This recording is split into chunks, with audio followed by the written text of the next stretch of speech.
Guys, it's Valerie, Val Val, and today we are baking red velvet cupcakes in honor of something that I will explain later. But I'm gonna do it in silence because right now my family is all over to watch a football game. But I wanted you guys to come along with me, so I'm just gonna voice over this. But this is one of the few times you'll actually be talking to me. But let's go bake. Hi, voiceover Valerie here. So first I'm sifting the dry ingredients, and I wanted to show y'all a little bit of that, but I didn't show it for too long because, didn't want to bore y'all out. And then after that, I cut up the already softened butter, as we can see here, and then I plopped it all into the stand mixer with the dry ingredients, and there it goes flying everywhere. Lovely. Okay, and then it told me to mix that for a while, and eventually it did, and that's what it was supposed to look like, and it did. Okay, now we put in the eggs, and I think this was some cream or something. I can't remember exactly, but if you wanted this recipe, it was the top result for red velvet cupcakes on Google.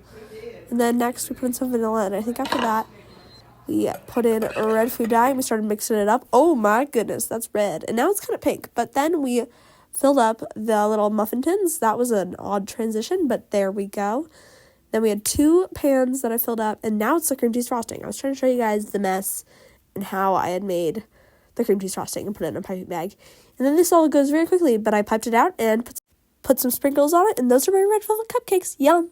Okay, y'all, it's kind of a lot later, and I thought I'd tell you guys a little bit of what we're celebrating with these red velvet cupcakes. Number one, they were so good, and I didn't like them that much, but my family thought it was really good, so I'm gonna say it was good success, and I had so much fun doing them. So I can get any clips. It's just kind of hard to film myself baking, especially when I'm in the room with my family. But I think it's important to celebrate all the little moments, so I thought I'd bring you along for that. Because I'm actually celebrating a very special moment. Even though it's not exactly today, this was the day that I thought I'd do it since we had family over. On the 24th, which is a Wednesday this year, but it's already passed by the time you guys are watching this video, I got my appendix removed in 2023.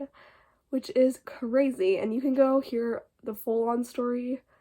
I mean, I can tell you it now, but there's when I first got it removed, it was a little while ago, but when I first got it removed, either way, it was a whole lot, and I think it's so fun just to celebrate things, and I always love saying things. My family gets a little annoyed, but I'm it's my first time, going to Starbucks without my appendix, or something like that. It's just kind of fun to be commemorating it as something kind of fun, even though it was low-key scary when it actually happened, but we powered through. I was delirious practically because I went to the ER at 10 p.m.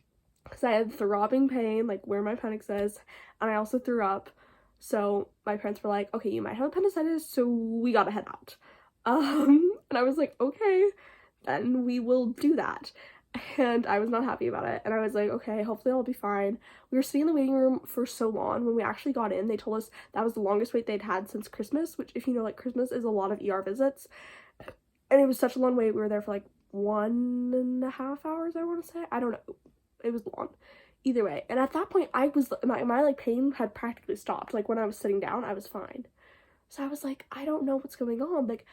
I felt so weird, and I was like, Mom, honestly, this is such a long wait. I feel better now. I think we should just go home.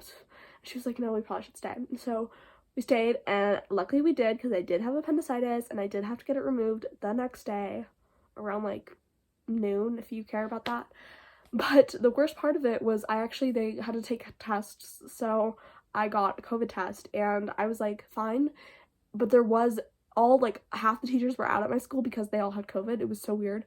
But I didn't think I had it because I didn't feel any symptoms. So, but then I had a COVID test, and I was asymptomatic, but I had COVID, which was horrible. I was in tears because I was seriously, I just learned that I'm going to go have surgery, and I'm I was so not okay, and I was oh, so bad, and I felt so bad for my mom, who had to be up with me for this whole thing. But either way, I got my appendix removed the next day. My friends were all so sweet afterwards. They all gave me so many wonderful things, and I'm so grateful for all the love and support I got afterwards. But it was really annoying because I felt recovered from the surgery after real quick, and I still had to stay in my room alone because I had COVID. So it was not fun at all. And also they said not too much movement, so I actually could have too much movement, so I did get to opt out of PE for a little bit, and I don't like PE, so that was nice. But it was kind of, in a way, there was a lot of it was I joke that it was the best experience of my life. It was not, but it was afterwards. It's a funny story to tell. And so that's kind of random, but I was commemorating it today by making red velvet cupcakes, blood red, y'all. And yeah, it was so fun because we had my family over because we were all watching. Well, I wasn't really watching because I'm not the huge fan of football, but I was there in the kitchen baking cupcakes while they were watching the Detroit Lions because they're all Detroit Lions fans and the Detroit Lions are doing better this season, so good for the Detroit Lions. So I'm wearing blue, kind of. You see my support? It's so amazing how supportive I am. Either way, thank you guys so much for watching. I appreciate all of you. I hope you guys can celebrate moments and have amazing times with your family. And if you want, I would suggest go baking some cupcakes because they'll probably taste really good. Have an amazing day, y'all. Sending love and joy to all of you. And I hope you have an amazing day. Go watch some of my other videos and like and subscribe, please. Bye, y'all.